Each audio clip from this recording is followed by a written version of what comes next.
make sure you're hitting that red subscribe button. You're following me on Twitter at FFStalder.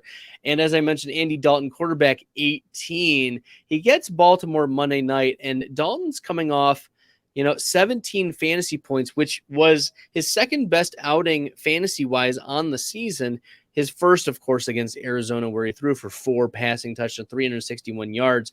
But the Vegas Raiders were also a plus matchup, 229 passing yards, 2 passing touchdowns.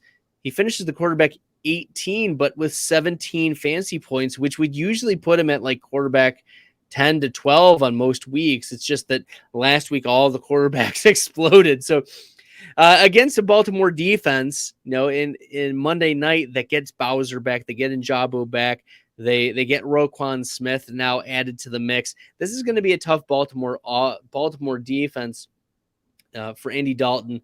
Now, Dalton does have a 29% pass block advantage per PFF, so the offensive line should be able to win for New Orleans over Baltimore.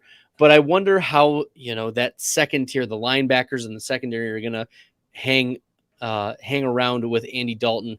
I wonder if this is like a spike week for the Camaras of the world, the Taysom Hills of the world, if he gets a dump off, whereas I wonder if there is a limited ceiling for Chris Olave in this game just because of the linebackers and secondary that will exist for Olave here. So, yep, I wonder about that. And the New Orleans Saints, it's been affected by some of the game scripts they've been in, but are at the 4th lowest pass rate over expectation so far. So Andy Dalton has some things going for him and some things that are not in this matchup. So he's a mid quarterback 2 for me in week 9.